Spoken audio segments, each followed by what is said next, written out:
Thank you very much for the invitation. It's great to be here again this year. These are my disclosures. So we're going to talk briefly about detection and management. So detection would be mainly imaging, different imaging modalities, some lab tests that might be useful, and then the management, which the mainstay has been medical, but increasingly is becoming endovascular.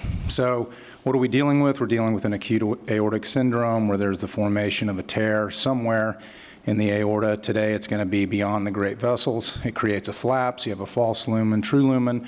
And so your detection modalities and your imaging needs to be able to identify the location, identify the size of the aorta, particularly if it's expanding, the extent of involvement, and as well as an examination of the false lumen for thrombosis or not.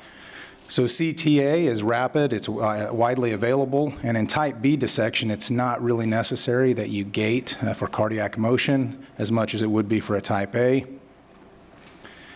MRI can be useful in terms of showing both anatomy and function, as demonstrated here. You see not only the entrance and the false lumen and true lumen, but you also can detect flow, which in this particular example demonstrates helical flow, which is flow perpendicular to the mainstream flow down the aorta, and that can be useful in terms of demonstrating someone who might be at risk for accelerated expansion of the false lumen.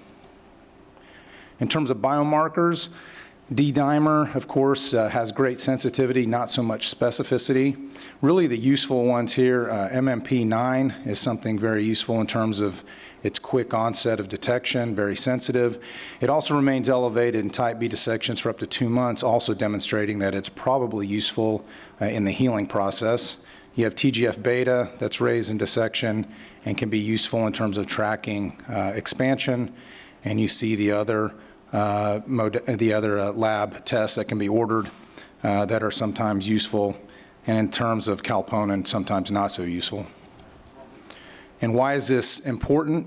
It's important because this type B dissection, although it doesn't carry the same mortality and potential bad outcomes as a type A, it still carries a reasonable risk of in-hospital mortality. So it's important to manage these people well, detect early, and treat them. And as you see here, medical management is associated with a very good prognosis. And you'll see in the coming slides that the addition of endovascular treatment also is very useful. So in terms of conservative management, you want to address the predisposing conditions, mainly high blood pressure, tobacco use, and in many instances, illicit drug use is a huge problem. And then moving forward, you want to avoid isometric exercise, so you want people to remain aerobic when they're doing things and not anaerobic, and try to avoid any sort of environment that provides excess stress.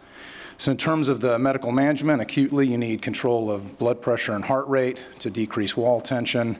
You see here that you also need to treat the pain. And if you're unable to treat the pain, I would say that's an instance where now, as opposed to previous years, you really should start to consider an early endovascular intervention.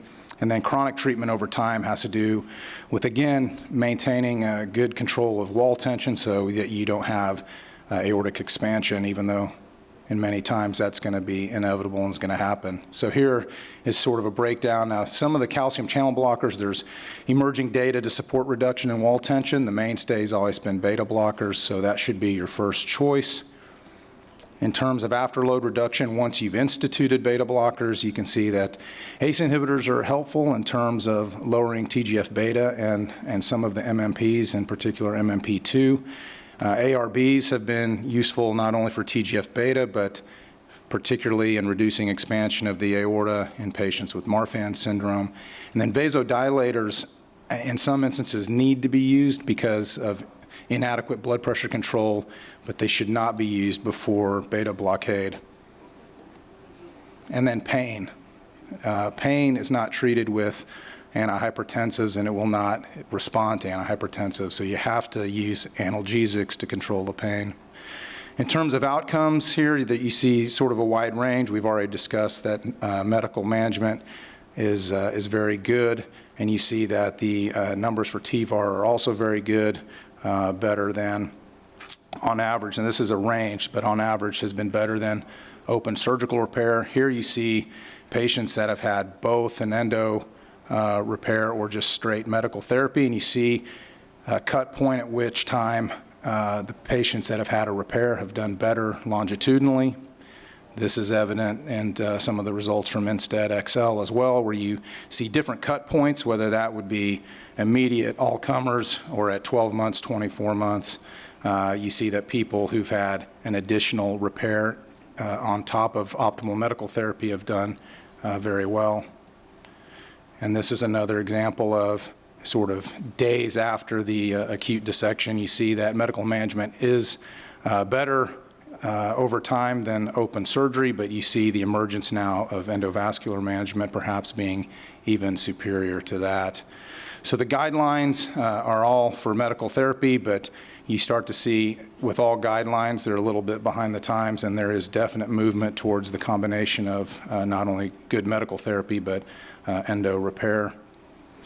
And so in terms of what you're going to do with your imaging and management, so in the first 2 weeks, if you're uncomplicated, you're going to get some serial imaging studies and maintain medical management. If it becomes complicated in any fashion, then you're probably going to end up more so with endovascular repair than surgery.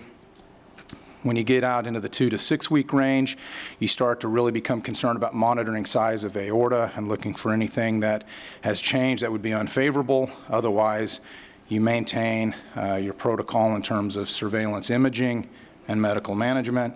And then as you move further out, depending on what's going on with your aortic size, you can start to space out the imaging tests a little bit further while maintaining the medical management as always. And then, of course, if at any time things change, then you move probably to some sort of endovascular therapy. Thank you very much.